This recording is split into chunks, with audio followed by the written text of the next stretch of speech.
നമസ്കാരം. പരിസ്ഥിതി പ്രാധാന്യമേറെയുള്ള ആരവല്ലി മലനിരകൾ ധാതുഖനനത്തിന് തീറെഴുതാനുള്ള നീക്കത്തിൽ പ്രതിഷേധം കനക്കുകയാണ്.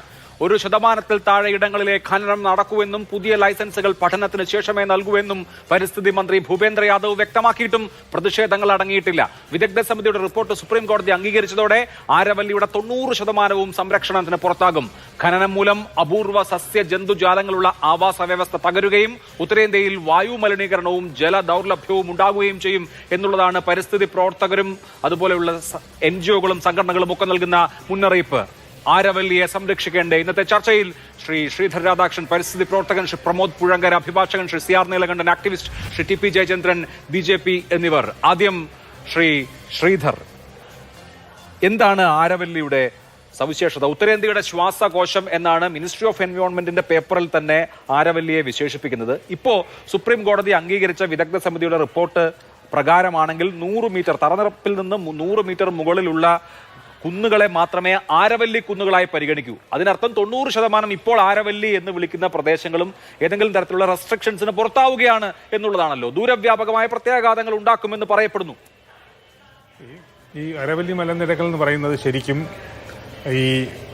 നമുക്ക് നമ്മുടെ വെസ്റ്റേൺ ഗാട്സ്, നമുക്ക് ലൈഫ് ലൈൻ ഓഫ് നമ്മുടെ വെസ്റ്റേൺ സ്റ്റേറ്റ്സ് എന്ന് പറയുന്നില്ല. ഇപ്പോൾ കേരളത്തിനായാലും കർണാടകയ്ക്കായാലും മഹാരാഷ്ട്ര, ഗോവയ്ക്കൊക്കെ അതേപോലെ ഒരു ലൈഫ് ലൈനാണ് ഈ ആരവല്ലി മലനിരകൾ. ഒരു 800 കിലോമീറ്ററോളം നീണ്ടു കിടക്കുന്ന, അതേപോലെ ഈ 4 സംസ്ഥാനങ്ങളെ നേരിട്ട് ബാധിക്കുന്ന ഡൽഹി, ഹരിയാന, രാജസ്ഥാൻ, ഗുജറാത്ത് ബാധിക്കുന്ന, പ്രത്യേകിച്ച് ഈ ഡൽഹിയിലെ കാര്യം പ്രത്യേകിച്ച് എടുത്ത് പറയണം. കാരണം ഇപ്പോൾ അതിഭയങ്കരമായി പൊല്യൂഷനൊക്കെ ഉള്ള, എയർ ക്വാളിറ്റി അത്രയും മോശമായ ഒരവസ്ഥയിൽ ഈ NCRലുള്ള ഈ ഡൽഹി റിഡ്ജ് എന്ന് പറയുന്നുണ്ട്.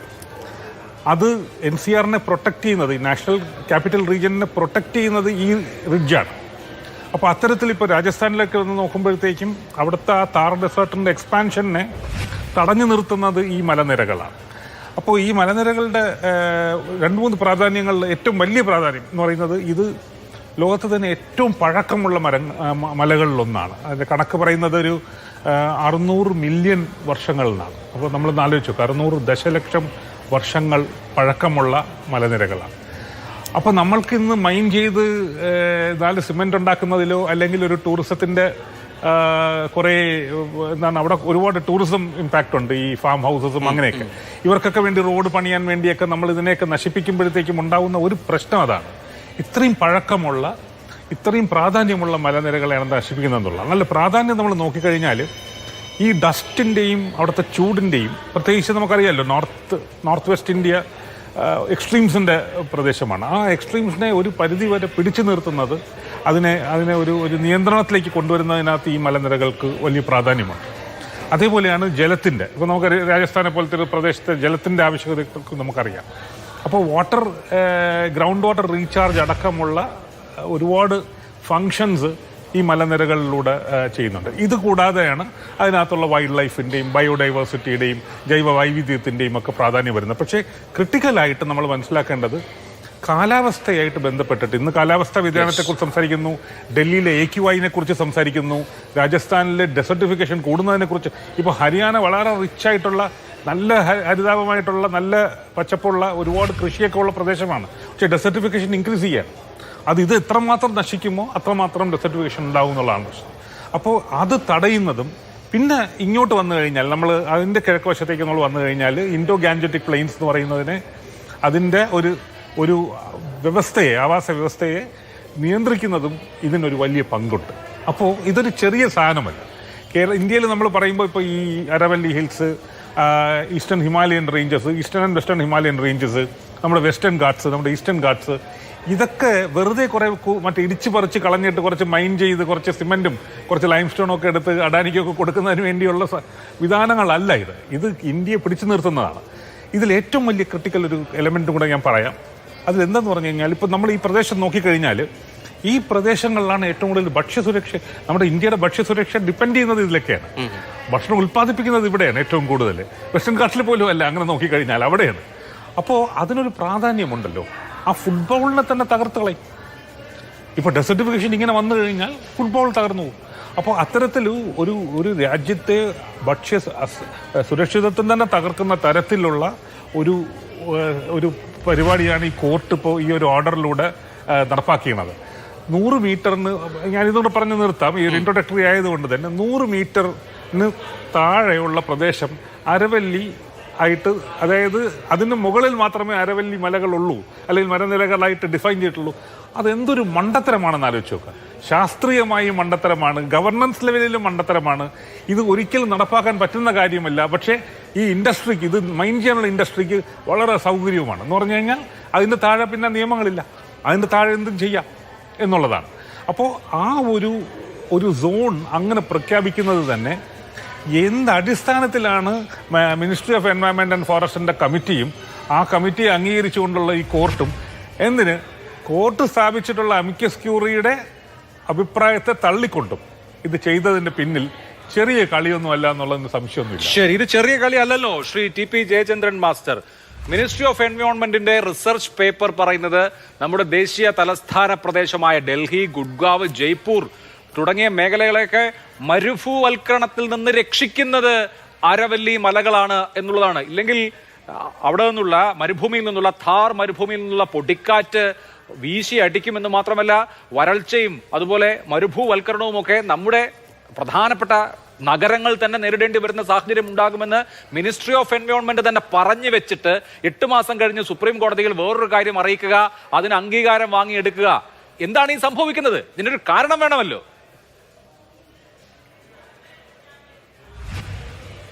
അഭിലാഷേ, സർക്കാർ പറയുന്നത് അതേപടി അംഗീകരിക്കുന്ന കോടതികളാണ് ഇന്ത്യയിലുള്ളത് എന്ന വിശ്വാസം എനിക്കില്ല.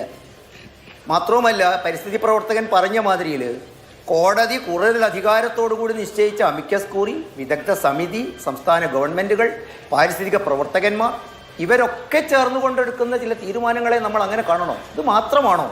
നോക്കൂ, നമ്മൾ അല്പം പുറകിലേക്ക് പോകണ്ടേ.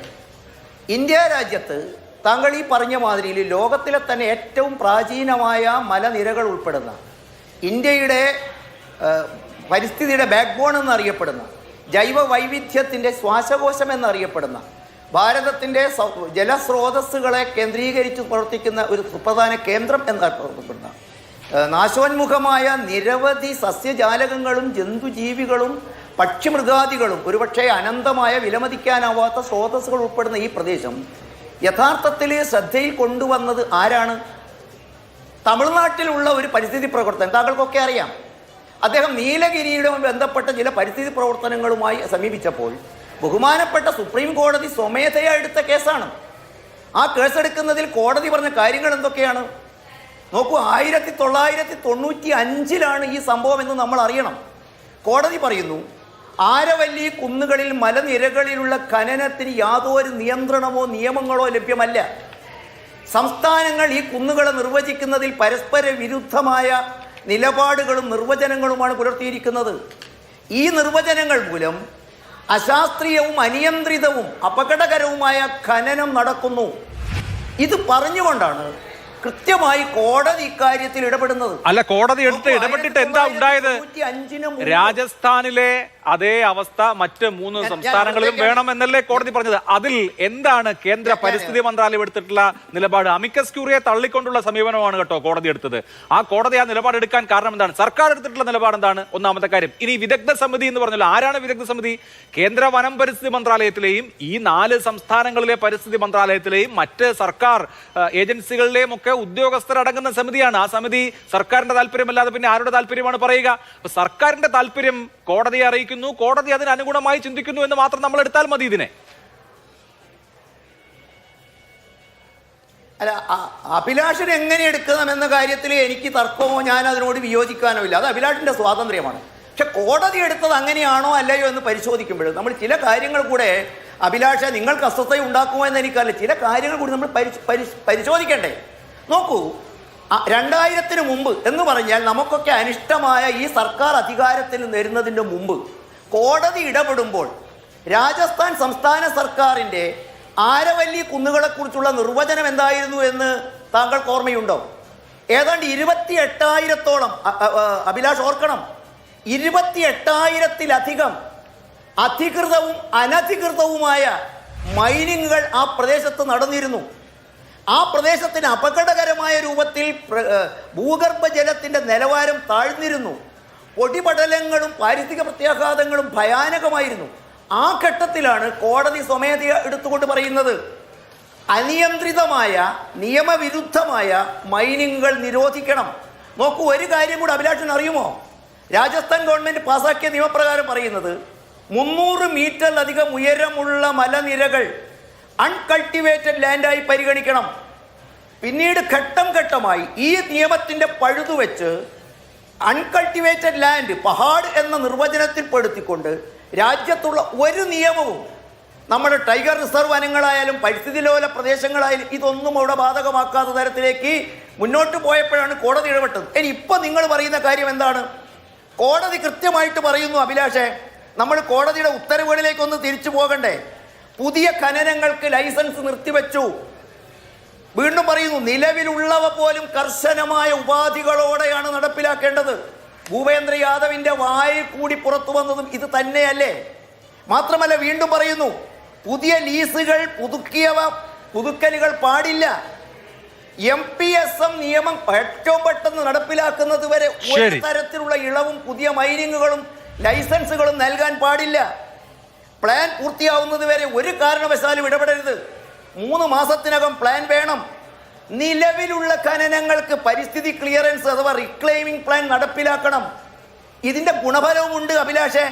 ഖനനം ഗണ്യമായി കുറഞ്ഞു, ഭൂഗർഭജലം മെച്ചപ്പെട്ടു. വെറുതെ പറയുകയല്ല, ഗുരുഗ്രാം മേഖലയിലെ കണക്കുകൾ സൂചിപ്പിക്കുന്നു.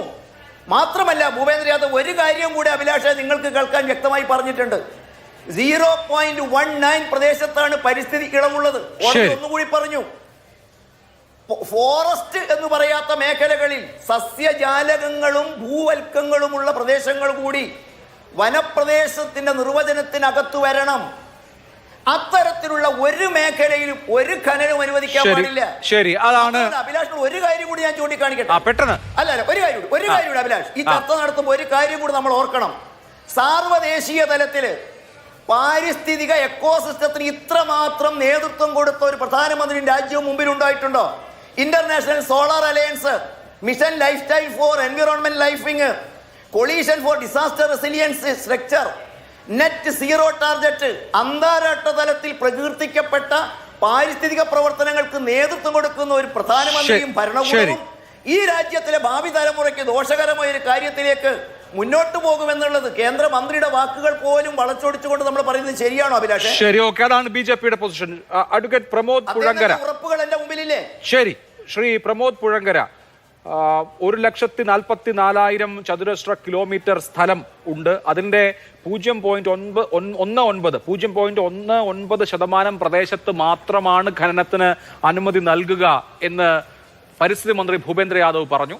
പുതിയ ലൈസൻസുകൾ അനുവദിക്കുന്നത് പഠനത്തിന് ശേഷം മാത്രമേ ഉണ്ടാവുകയുള്ളൂ. ഇപ്പോൾ പുതിയ ലൈസൻസുകൾ അനുവദിക്കില്ല ഖനനത്തിന് എന്നതും പറഞ്ഞു. അതുകൊണ്ട് ആരവല്ലി സുരക്ഷിതമാണ് എന്നുള്ളതാണ് പരിസ്ഥിതി മന്ത്രാലയത്തിന്റെയും കേന്ദ്ര സർക്കാരിന്റെയും നിലപാട്. വിശ്വസിക്കുന്നുണ്ടോ? ഒരിക്കലുമില്ല. ആരവല്ലി മാത്രമല്ല, ഇന്ത്യയിലെ പാരിസ്ഥിതിക പ്രാധാന്യമുള്ള ഒരു പ്രദേശവും ഈ സർക്കാരിന് കീഴിൽ സുരക്ഷിതമല്ല എന്നുള്ളതാണ് നമുക്ക് മനസ്സിലാക്കാനുള്ളത്. വാസ്തവത്തിൽ ഇത് ഈ സർക്കാരിൻ്റെ മാത്രമല്ല, ഇതിനു മുമ്പ് തന്നെ ഇതിനെ ഒരു ഇന്ത്യയിൽ ഗ്ലോബലൈസേഷൻ്റെയും പ്രൈവറ്റൈസേഷൻ്റെയും ഒക്കെ കാലഘട്ടത്തിൽ ഒരു കോർപ്പറേറ്റുകൾക്ക് ഇന്ത്യയുടെ പാരിസ്ഥിതിക പ്രാധാന്യമുള്ള മേഖലകളെല്ലാം വികസനം എന്ന് പറയുന്ന ഒരു പ്രത്യേക തരത്തിലുള്ള മുതലാളിത്ത വികസനത്തിൻ്റെയും കോർപ്പറേറ്റുകളുടെ കീശു വീർപ്പിക്കുന്നതിൻ്റെയും ഭാഗമായിട്ട് വികസനത്തിനെ മറ്റൊരു രീതിയിൽ നിർവചിക്കുകയും അത്തരമൊരു വികസനത്തിൻ്റെ പേര് പറഞ്ഞ് ഇന്ത്യയിലെ ഇത്തരം എല്ലാ പ്രദേശങ്ങളും, അത് കടൽ തീരമാകട്ടെ, കോസ്റ്റൽ ഏരിയാസ് ആകട്ടെ, ഫോറസ്റ്റ് ഏരിയാസ് ആകട്ടെ, അത്തരത്തിൽ ഏതെങ്കിലും തരത്തിൽ ഈ കോർപ്പറേറ്റുകൾക്ക് ലാഭം കൊയ്യാനുള്ള ഏത് മേഖലയെയും അതിൻ്റെ പാരിസ്ഥിതിക പ്രാധാന്യത്തെ മുഴുവൻ അവഗണിച്ചുകൊണ്ട് എഴുതി കൊടുക്കുകയും ഭാവി തലമുറയ്ക്ക് കൂടി ദോഷകരമാക്കുന്ന വിധത്തിൽ ചൂഷണം ചെയ്യുകയും ചെയ്യുന്ന ഒരു പദ്ധതി ഇന്ത്യയിൽ പ്രത്യേകിച്ചും 90കളുടെ അവസാനം തൊട്ട് നമുക്ക് കാണാൻ കഴിയും. ഈ മോദി ഗവൺമെൻറ് ഇത്തരത്തിലൊക്കെ ഇന്ത്യക്ക് എന്തെങ്കിലും ദോഷം ചെയ്യും എന്ന് നമുക്ക് കരുതാനാകുമോ എന്നൊക്കെ ഇവിടെ ചോദിച്ചു കേട്ടു. മോദി ഗവൺമെൻറ് ഇതിന് ഇന്ത്യക്ക് പാരിസ്ഥിതിക മേഖലയിൽ ഇത്രയധികം ദോഷം ചെയ്യുന്ന തരത്തിലുള്ള നടപടികൾക്ക് അധികാരം ഏറ്റെടുത്ത മുതൽ തുനിഞ്ഞ മറ്റൊരു സർക്കാരില്ല എന്നാണ് പറയാൻ സാധിക്കുക.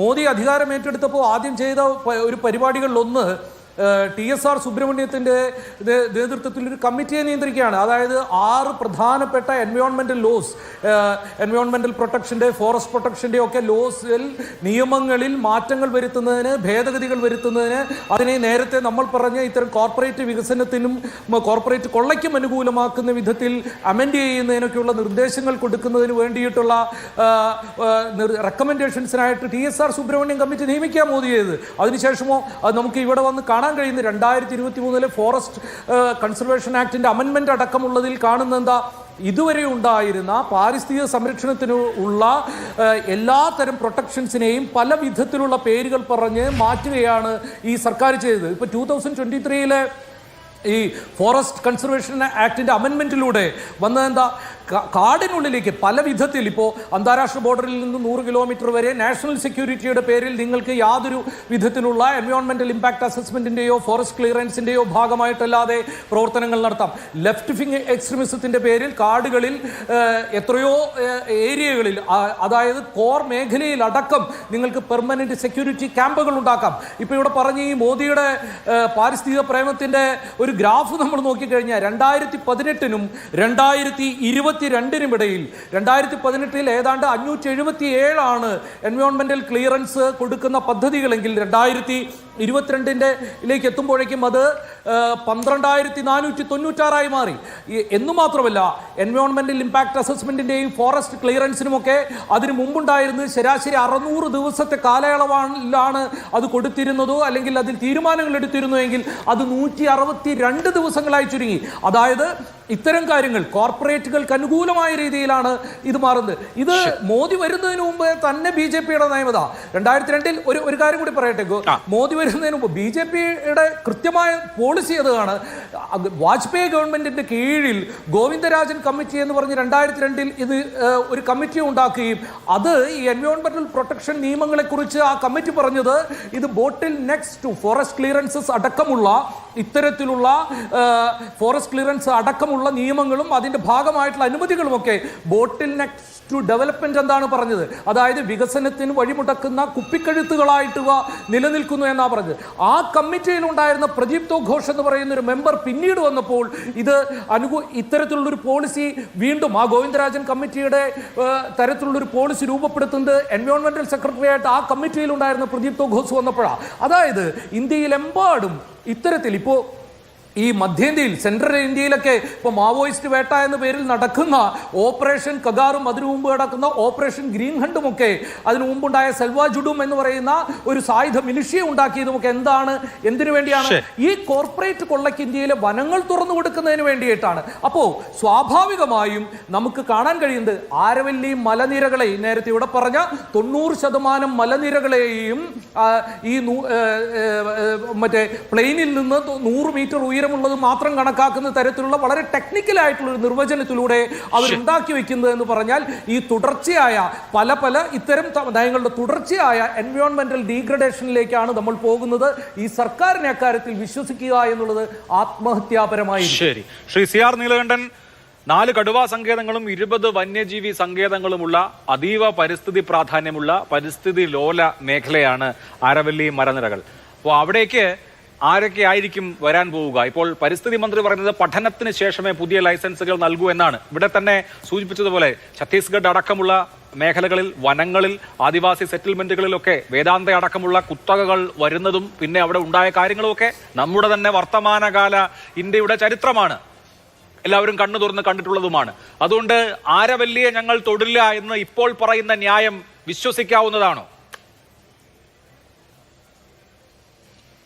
അല്ല, ന്യായം വിശ്വസിക്കാൻ പറ്റില്ല എന്ന് മാത്രമല്ല, അതിലേറ്റവും പ്രധാനപ്പെട്ട വിഷയം സുപ്രീം കോടതി ഇപ്പോൾ തന്നെ ചെയ്തിട്ടുള്ളത് ഇന്ത്യൻ ഭരണഘടനയുടെ തത്വങ്ങൾ, ആർട്ടിക്കിൾ 21 വ്യാഖ്യാനങ്ങൾ, അതുപോലെ 48A, 51G, നിരവധി വിധികൾ. ഇപ്പോൾ ആരോവല്ലി സംബന്ധിച്ച് തന്നെ MC മേത്തയുടെ കേസുണ്ട്. MC മേത്ത ഇത് സംബന്ധിച്ചൊരു കേസുണ്ട്. ആ കേസിൽ വളരെ വ്യക്തമായി പറയുന്ന ഒരു കാര്യം, ഇറിവേഴ്സിബിളായ ഒരു ഡാമേജ് വരുത്താൻ പാടില്ല. ഇതിനു മുമ്പ് തന്നെ വെല്ലൂർ സിറ്റിസൺ ഫോറത്തിന്റെ വളരെ പ്രസിദ്ധമായ ഒരു വിധിയുണ്ട് അക്കാര്യത്തിൽ.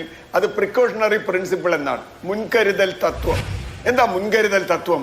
നിങ്ങൾ ഒരു നടപടി സ്വീകരിക്കുമ്പോൾ ആ നടപടി ഇറിവേഴ്സിബിൾ ആണ് എന്ന് സംശയമുണ്ടെങ്കിൽ, അല്ലെങ്കിൽ തകരാർ ഉണ്ടാക്കുമെന്ന് സംശയമുണ്ടെങ്കിൽ അത് പ്രിക്കോഷനായിട്ട് എടുത്ത് അതിൽ നിന്ന് മാറി നിൽക്കണം എന്നതാണ് സുപ്രീം കോടതിയുടെ വിധിയാണ്. അത് മാത്രമല്ല, അവിടെയാണ് പ്രശ്നം. സുപ്രീം കോടതി പറഞ്ഞപ്പോൾ വളരെ വലിയ വേദവാക്യാന്ന് പറഞ്ഞു. സുപ്രീം കോടതിയെ വിമർശിക്കേണ്ട കാര്യത്തിൽ വിമർശിക്കുക തന്നെ വേണം.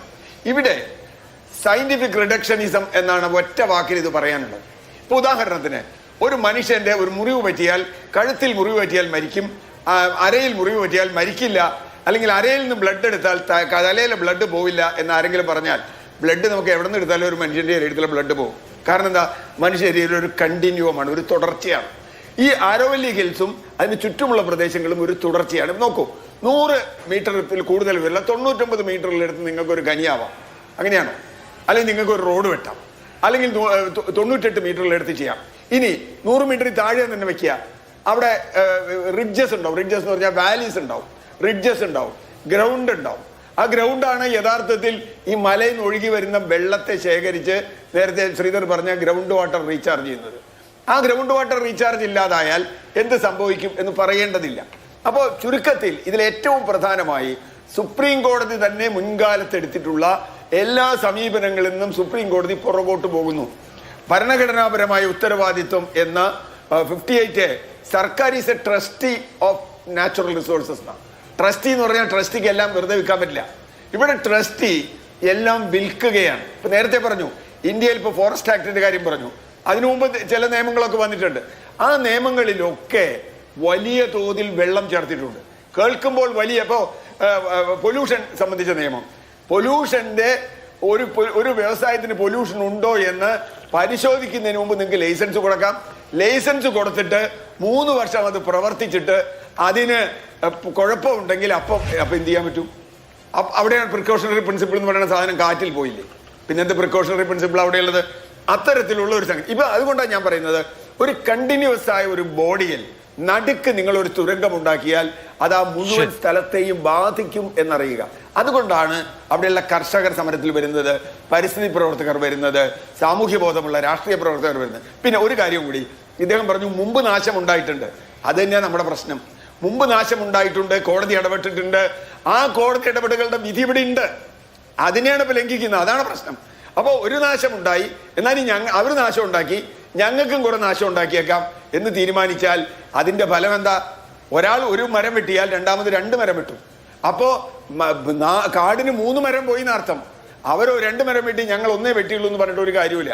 അതുകൊണ്ട് പാരിസ്ഥിതികമായി പ്രഖ്യാപനങ്ങളല്ല വേണ്ടത്, നടപടികളാണ്, നയങ്ങളാണ്. ശരി, ഇവിടെ ശ്രീധർ നോക്കൂ, ഈ കഴിഞ്ഞ ദിവസം ശാന്തി നിയമത്തിന്റെ, പുതിയ ആണവോർജ്ജ നിയമത്തിന്റെ ചർച്ച പാർലമെന്റിൽ നടന്നപ്പോൾ ഒരു കോൺഗ്രസ് അംഗം എഴുന്നേറ്റ് നിന്ന് പറഞ്ഞ കാര്യം, അദാനി ഗ്രൂപ്പ് 1 മാസം മുൻപ് ആണവ ബിസിനസ്സിലേക്ക് ഇറങ്ങാൻ തീരുമാനിച്ചു. 1 മാസം കൊണ്ട് രാജ്യത്തെ നിയമം പ്രൈവറ്റ് പ്ലെയേഴ്സിനെ അനുവദിച്ചുകൊണ്ടുള്ള നിയമമാറ്റം വന്നു എന്നാണ്. ഇവിടെ ഇപ്പോ ആരവല്ലിയെ സംരക്ഷിക്കാനാണ്, പണ്ട് ഉള്ളതിനേക്കാളും കൃത്യമാക്കാനാണ്, അതിനൊരു മെക്കാനിസം കൊണ്ടുവരാനാണ് എന്നൊക്കെ പറയുന്നു. ആണവോർജ്ജ നിയമത്തിന്റെ കാര്യം പറഞ്ഞതുപോലെ എന്തിനാണ് ഇപ്പോ ഈ ആരവല്ലിയുടെ 90% പ്രദേശങ്ങളും ഖനനത്തിനോ നിർമ്മാണത്തിനോ മറ്റ് ആക്ടിവിറ്റികൾക്കോ പറ്റുന്ന നിലയിലേക്കുള്ള ഒരു മാറ്റം വരുന്നത് എന്ന് ആലോചിച്ചാൽ അതിന് മറ്റു കാരണങ്ങൾ കാണുമോ? ഇതുപോലെയുള്ള കാരണങ്ങൾ കാണുമോ? ഞാൻ അദാനിയുടെ വിഷയത്തിലേക്ക് വരാം. കാരണം അതൊരു വളരെ ക്രിട്ടിക്കൽ വേറൊരു വിഷയമാണത്. ഒന്നാമത്തെ കാര്യം, ഞാൻ CR പറഞ്ഞതിന് തുടർച്ചയായിട്ടെന്ന് പറയുകയാണ്, ഒരു മലനിരകളുടെയോ അല്ലെങ്കിൽ ഏതെങ്കിലും ഒരു വെറ്റ്ലാൻഡ് ആയിക്കോട്ടെ, മലനിരകളായിക്കോട്ടെ, എന്തും ആയിക്കോട്ടെ, അല്ലെങ്കിൽ കടലിൽ എന്തുമാത്രം നമുക്ക് മീൻപിടുത്തത്തിന് വിടാം, ഈ വലിയ ഫിഷിങ്ങിനൊക്കെ വിടാം എന്നുള്ളതൊക്കെ നിശ്ചയിക്കുന്നത് സുപ്രീം കോർട്ടോ ഒരു കോർട്ടോ ആവാൻ പാടില്ല എന്നുള്ളതാണ്. കോൺസ്റ്റിറ്റ്യൂഷണലി തെറ്റാണെന്നുള്ളതാണ്. അത് നമ്മളിവിടെ വെച്ചിട്ട് അത് എസ്റ്റാബ്ലിഷ് ചെയ്യണം. കാരണം അത് എത്ര വലിയ കോർട്ടിൽ നിന്നാണ് വന്നതെങ്കിലും നമ്മൾ വിമർശിച്ചേ പറ്റുള്ളൂ.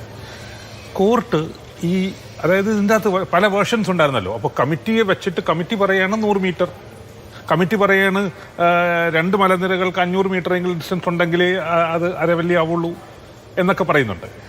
ഈ ഒരു ഡെഫിനിഷൻ ഇത്രയും നേരത്തെ എല്ലാവരും പറഞ്ഞു, പാരിസ്ഥിതികമായിട്ട് ഇങ്ങനെ ഒരുമിച്ച് കിടക്കുന്ന പ്രത്യേക രീതിയിൽ നമ്മൾ ബിൽഡിംഗ് ഉണ്ടാക്കുന്നത് പോലെയല്ലോ. ബിൽഡിംഗ് റൂൾസിൽ നമ്മൾ വയ്ക്കുമല്ലോ, ഇത്ര 3 മീറ്റർ 5 മീറ്റർ അങ്ങനത്തെ സംഭവമല്ലല്ലോ ഇത് സ്വാഭാവികമായും ഉണ്ടായിട്ടുള്ള കാര്യമാണ്.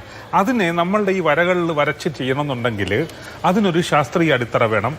അത് ജനകീയമായി തന്നെ ചെയ്യണം. കാരണം ശാസ്ത്രീയമായി തന്നെ ഒരു കണക്ക് വെച്ചാലും ജനങ്ങൾക്കത് പ്രശ്നമാണെങ്കിലും. അപ്പോൾ അതിനാണ് നമ്മളുടെ കോൺസ്റ്റിറ്റ്യൂഷനിൽ കോർട്ടല്ല പോളിസിയും സ്കീംസും ഇത്തരത്തിലുള്ള നിയമങ്ങളും ഒക്കെ ഉണ്ടാക്കേണ്ടതെന്നുള്ളത് പറഞ്ഞിട്ടുള്ളത്. അതിനാണ് പാർലമെന്റ് ഉള്ളത്. അത് ചർച്ചയ്ക്ക് വെക്കണം. അപ്പോൾ 100 മീറ്റർ ഇപ്പോൾ ഗവൺമെൻറ് ഓഫ് ഇന്ത്യ തീരുമാനിക്കണം നമ്മൾ 100 മീറ്റർ വെക്കണം, എന്നാലേ ഇത് റെഗുലേറ്റ് ചെയ്യാൻ പറ്റുള്ളൂ, ഇല്ലീഗൽ മൈനിങ് തടയണം എന്ന് പറയുകയാണെങ്കിൽ ആദ്യം ചെയ്യേണ്ടത് ഇതൊരു വ്യവസ്ഥയായിട്ട് പാർലമെന്റിൽ വെക്കുകയും ജനങ്ങളുടെ ഇടയിൽ ചർച്ച ചെയ്യുകയും ഈ പ്രൊട്ടസ്റ്റിന് വേണ്ടി കാത്തിരിക്കുകയും ചെയ്യുകയല്ല വേണ്ടത്. അതിന് മുമ്പ് തന്നെ ഇത് പബ്ലിക്കായിട്ട് വെച്ചാണ് തീരുമാനിക്കുന്നത്. അപ്പോൾ കോർട്ട് ഇതിനകത്ത് ചെയ്തിട്ടുള്ളത് ആക്ച്വലി കോൺസ്റ്റിറ്റ്യൂഷന് നിരക്കാത്ത ഒരു പ്രവൃത്തിയാണെന്നുള്ളത് ഇവിടെ പറയേണ്ടി വരും. കാരണം കോർട്ടിന് ആ വകുപ്പില്ല. രണ്ടാമത്തെ കാര്യം എനിക്ക് താങ്കൾ ചോദിച്ച ചോദ്യത്തിന് പറയാനുള്ളത്, ഇപ്പോൾ നമ്മൾ ഇത് പറയുന്നത് പോലെയാണ്. ഇപ്പോൾ ഞാനൊരു ഒരു വീടെടുക്കുക, നമ്മൾ എല്ലാവരും താമസിക്കുന്ന ഒരു പ്രദേശം എടുക്കുക. അപ്പോൾ ഒരു കള്ളൻ 1ാമത്തെ വീട്ടിൽ കയറി. കോർട്ട് പറയുകയാണ് ഈ കള്ളൻ എന്തായാലും കയറും, കാരണം ഇല്ലീഗലാണ്, അത് തെഫ്റ്റാണ്, കള്ളൻ എന്തായാലും കയറും. അപ്പോൾ ഒരു കാര്യം ചെയ്യാം, കള്ളൻ്റെ അടുത്ത് പറയാം നമുക്ക് ഒരു 100 വീട് എന്ന് പറഞ്ഞ് ഫിക്സ് ചെയ്യാം. കയറുകയാണെങ്കിൽ ഈ 100ൽ കയറിക്കോ, ബാക്കി കയറണ്ടാണ്. ഇതെന്ത് നിയമം? ഇതെങ്ങനെയാണ് ഒരു കോർട്ട് ഇന്ത്യയിൽ ചെയ്യുന്നത്? പാരിസ്ഥിതികമായിട്ടോ അല്ലെങ്കിൽ മോറലായിട്ടോ സാമൂഹികമായിട്ടോ എന്തെങ്കിലുമൊക്കെ നോക്കണ്ടേ? പല വകുപ്പുകളാണ് നമുക്കുള്ളത്. ശാസ്ത്രീയമായി ഉണ്ട്, പാരിസ്ഥിതികമായിട്ട് നമ്മൾ നോക്കേണ്ടതുണ്ട്, നിയമപരമായി നോക്കേണ്ടതുണ്ട്, മോറലായിട്ടുള്ള കുറേ ക്വസ്റ്റ്യൻസ് ഉണ്ട്. ഇപ്പോൾ കൃഷിക്കാർ മുഴുവനും റോഡിലിറങ്ങി 5000 ട്രാക്ടറാണ് കഴിഞ്ഞ ദിവസം രാജസ്ഥാനിൽ സമരത്തിന് ഇറങ്ങിയിട്ടുള്ളത്.